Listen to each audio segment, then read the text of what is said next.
Hi everyone, Tanner here. Today we're going to talk about the symptom imperative. And the symptom imperative is a common thing that happens to a lot of people with neuroplastic pain or mind-body concerns, including myself. And we're going to talk about how you can overcome the symptom imperative.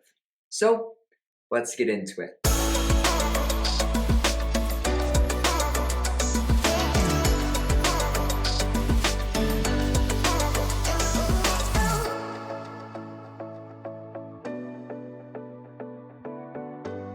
The symptom imperative is when your pain or symptom actually starts to improve and dissipate, and then all of a sudden it's replaced by another pain or symptom.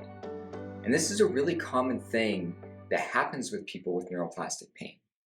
And I remember even for myself, when I was first recovering, one day my lower back would hurt, and then I would feel safer with it, I'd feel less preoccupied about it, and then it would start to dissipate. And then the next day or 2 days later, I would have shoulder pain. And then I would have anxiety, and it would just skip around like this. And what's happening is the symptom imperative, where we actually start to feel safer with the one pain symptom that we're having, or another symptom that we're having. And as we start to feel safer, the symptom starts to dissipate, starts to reduce, and then it seems to be just replaced by another symptom all of a sudden. And we can end up in this cycle where we're constantly chasing these things down. And I think for most people, they experience the symptom imperative. And a lot of times when I'm working with clients, if I'm working with a client who's having hip pain and they've done lots of great work, and then all of a sudden the hip pain starts to reduce, what will happen is they'll come back a session or two later and all of a sudden have a new pain symptom, or all of a sudden have a burst of anxiety or a burst of depression.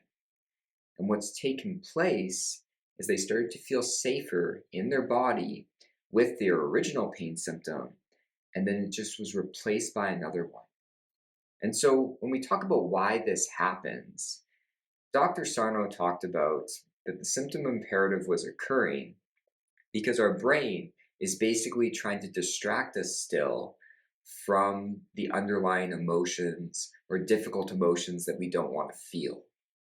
And I think there's a lot of truth in that, because what will happen is people, like I said, feel safer with the one pain symptom, and so then it's not distracting us as much anymore. And so the brain will just fire off a new pain symptom. But I think, in our understanding of, neurobiology and neuroplasticity, is we really start to understand that, pain, fatigue, nausea, anxiety, depression, they're all danger signals that our brain sends us. And they can be sent when we feel an emotional danger. Now, unfortunately, when we're getting pain symptoms, we a lot of times interpret that there's physical danger. And that's the issue. That's why this signal is being sent.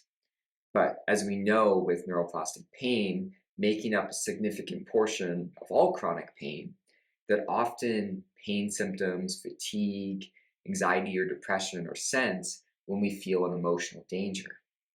And so what takes place is as we feel safer in our body, say with back pain, and that starts to reduce, but we still feel emotionally in danger, and we still feel like we can't handle the emotions that are being felt, and we want to avoid feeling them, all of a sudden a new symptom, a new danger signal will be sent by our brain, letting us know like, hey, something's not right here. We still need to attend to something. So this is my understanding of why the symptom imperative kind of takes place. And I know this is the case for myself, right? My brain tends to let me know that I'm feeling an emotional danger by typically sending either pain or anxiety. And so what we need to do to overcome the symptom imperative, because this is the big question that everyone wants to know, how can we overcome this? Because I get that it's frustrating when you do all this work and your one pain symptom reduces, and then all of a sudden a week later you have a new symptom, right? I get that that's really frustrating. And the more we get frustrated about it, unfortunately, the worse it gets. And what we first need to understand is that the symptom imperative is actually occurring for us, that it's taking place. Because once we recognize, like, hey, my brain's just found a new way to warn me that I'm feeling an emotional danger, it takes away the fear of the symptom. And what I typically suggest when people have this symptom imperative coming on is that they accept a new symptom, just for the short run. They accept that this is here. And I know it's difficult, right? But we need to accept in the moment, like, I have this new symptom. I know it's the symptom imperative. And then what I typically have people do is use somatic tracking as a way to feel safe with the new symptom, understanding that it's no different than the last symptom, right? It's the same thing taking place. It's just in a different part of our body. Or now it's anxiety, or now it's depression. But it's all occurring because our brain and nervous system feels an emotional danger. And so, actually, as we start to accept the symptom, we feel safer with it, we realize our body's not damaged, and we become more indifferent towards it. It can naturally start to reduce even on its own in that way. But a bigger issue that we need to deal with is the underlying cause. And the underlying cause being that the primitive parts of your brain and your nervous system just clearly still don't feel safe. And this is why you're getting another danger signal being sent to you. And then we need to work on resolving that, which I know can be trickier, but I'll give you an example from my own life. A recent example, even this week. So this week, all of a sudden, I think it was on Monday or Tuesday, I started to have a moderate level of anxiety. It kind of seemed to come out of nowhere, right? And I know this is a frequent danger signal that my brain can send me. I'm aware of that. There's no denying that over the course of my life, that whether it be pain, anxiety, depression, these are the ways that my brain warns me that I'm feeling an emotional danger. And so it came out of the blue. I just started to feel really anxious. And I felt it in my day. Like all of a sudden, it was like my brain was trying to latch on to something to be anxious about. Like everything, every task that I was doing at work, it was like scanning for danger, right? Seeing if there was a reason to be anxious. And I'm pretty observant kind of in my mind doing this. So that also helps because I was kind of detached and realizing like, oh, like my brain's doing this. And then it kind of came to a head because I made like a small error when I was supposed to help out a friend, but I forgot. And we're talking like a small error. Like I remember when I explained it to my partner, she was even confused about why I was anxious about it. And, I talked to the friend, they didn't even think about it. It wasn't a big deal to them. But to me, it was felt at like an 8 out of 10 anxiety level, right? And so you see, from an outside perspective, this was a small issue, but the level of danger my brain was feeling was huge. And so I recognized, okay, something's going on here. And in order to get to the root of our issue, whether it's anxiety or whether it's pain or whether it's fatigue, it's all the same thing. It's all part of the symptom imperative, as Dr. Sarno talks about. And for me at this point, it was anxiety that was popping up. And what I like to do is a concept called walking it back. And so when you have an onset of a symptom, what you want to do is just separate yourself from it for a moment and walk back a few days. Notice if there was an emotional trigger that kind of went unnoticed at first. Because if we can recognize, like, hey, there was an emotional trigger in my life that I kind of ignored, and then now all of a sudden I'm getting a new symptom, this is a good sign of what needs to be dealt with and what needs to be felt. And for me, it was pretty clear. It wasn't clear at first, but as soon as I started walking it back, I realized a huge change was happening at my agency. It's an exciting change, which I'll tell you about in weeks to come, but it also created a lot of fear. It created a lot of stress that I wasn't really attending to. I didn't spend the time feeling it in my body. And so I recognized, I walked it back and I was like, okay, this is a really stressful thing that's happening, right? And what I did is I actually spent some time connecting to that. I thought about it a bit, and then I allowed myself to feel the difficult emotion in my body, almost using that emotion somatic tracking that I talk about sometimes. So I really allowed myself to feel it. I allowed it to move through me. I attended to it, I felt safe with it, and I validated that it made sense that I felt really stressed and that it made sense that I had this burst of anxiety.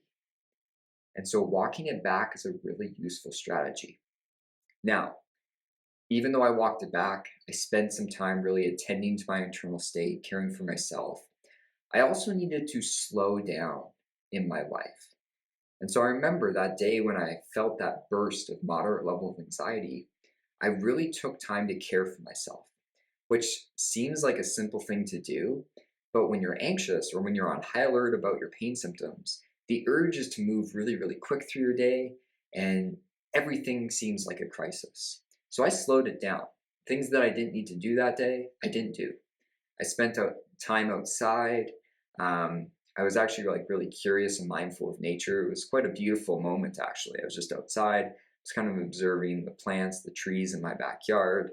I was watching the light glisten off of them. And by doing this, I started to feel more at ease. And by doing this, I was helping the primitive parts of my brain feel safe. I was helping my nervous system slow down. And then, over the next couple of days, I just really took time to care for myself. I made that the main focus. This anxiety didn't come out of the blue. There was a clear emotional trigger. I felt it. And now I was taking time to lower the alert level, to lower the intensity, and care for myself. And so I hope this gives you an understanding of how you can start to walk it back, notice the emotional trigger that might be causing the new symptom to pop up, and then spend time caring for yourself, lowering the intensity, and attending to yourself with compassion. And so to kind of summarize, right? If we want to overcome the symptom imperative, first we need to recognize, okay, the symptom imperative is happening. Then we need to work on feeling safe in our body, using somatic tracking, and becoming more indifferent about the symptom, and recognizing, I even tell people each time it moves, you should feel a little bit safer because structural pain doesn't function like this. And then after you do that, spend some time walking it back. Notice if there was an emotional trigger. Spend time feeling this emotion. Allow it to be in your body. Attend to it, breathe with it, explore it, and feel safe with it. And then spend some time lowering the intensity and lowering your alert level. It could be as simple as what I did. Go outside, be mindful, be curious of your surroundings, slow things down, slow down your movement, and don't speed up in your day. Really take time to care for yourself and be compassionate towards yourself. So, I hope this video helped on explaining the symptom imperative and different ways you can start to overcome it. So, please put your questions or comments down below, hit the like button, and subscribe to my channel as I'm going to release videos every week talking about neuroplastic pain and mind-body syndrome. Take care.